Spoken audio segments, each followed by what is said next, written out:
Hello, this is Nick from ThreatX3 Productions, and today we're doing a review on Arise.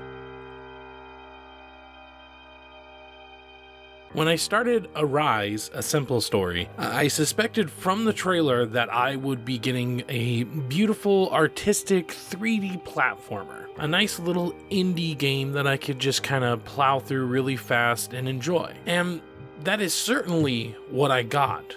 But then this happened. Okay, I see. It wants me to move the camera. Okay, wait. No, I'm moving the snow? Wow, this is pretty beautiful. Oh no, I'm moving time forward. That's interesting. I'm sure that will have no bearing on the rest of the game. Oh, I'm sorry. That's the whole game? And I get to use it to solve puzzles with it? What? Yeah, I know that was horribly acted. The time-bending aspect is a key feature in Arise, and it's the most unique part about the game. I certainly expected to get a 3D platformer, but I didn't, however, expect to have a time-bending, gorgeous bundle of joy that I was sure within just 10 minutes of that game that this would destroy me emotionally. I went back to the trailer. There was certainly some shots that alluded to the passage of time, but with no text throughout the trailer, it never gives away the fact that you actually control it. This was a wonderful surprise and had me grinning ear to ear. Using the right stick, you can manipulate time, and I would use this constantly just for fun. The feat that they achieved here was amazing, and they showed it off wonderfully in each area. In one, you'll change the seasons to make more or less water in an area so you can traverse. In another, you'll move time forward so that bees and snails can carry you around. You'll move around as the world crumbles and uncrumbles around you. You'll play with lightning and fire, bounce, float. Every level plays with a unique mechanic in several ways and then changes it up for the next level, making each level a joy to get to. Then there's the story, told 100% with no dialogue. At the beginning, you die. No, this is not a spoiler. It's literally the first shot of the game and the trailer, with each level acting as a representation of the different parts throughout your life. Everything is told through the character's body language as he goes through each level, encountering statues that are basically freeze frames of moments in his life. There's so much that can be said by keeping this story so simple that it just adds to how powerful it is. I don't want to give too much away. Needless to say, if you have any emotions at all, they will all be tested.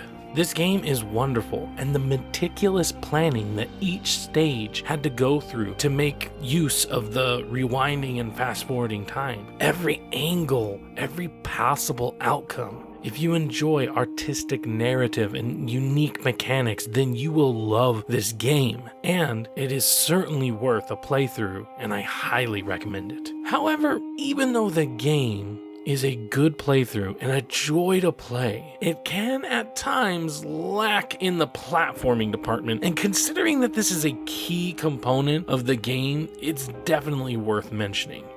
Keep in mind, this is still a great game, but I still must mention the god-awful jump. Sometimes you jump high. Sometimes it's only a hop. Sometimes when you push the analog in one direction, he'll jump in the direction that he's facing rather than the one you tell him to. And sometimes you push the damn button, but apparently he just doesn't want to. Sorry. Even worse are the moments where you are on some springy surfaces. I eventually got the hang of it, but considering these parts were very precise on the distance and height that you need to jump to, it was just frustrating. And nitpicky alert, how can you die?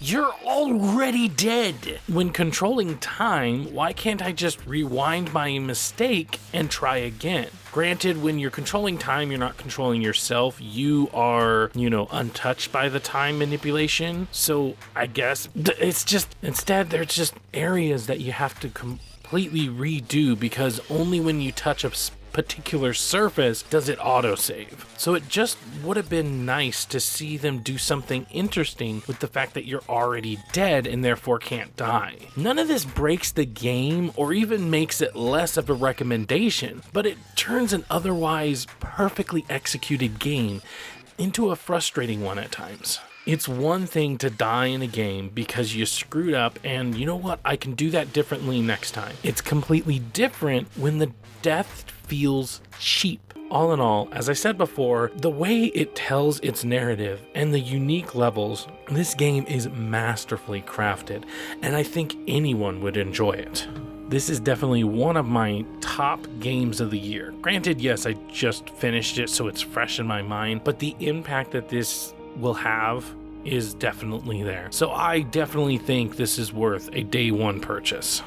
So let me know, have you played this? Are you interested now in playing it? Let me know down in the comments below. I was Nick from ThreatX3 Productions, and you have a good one.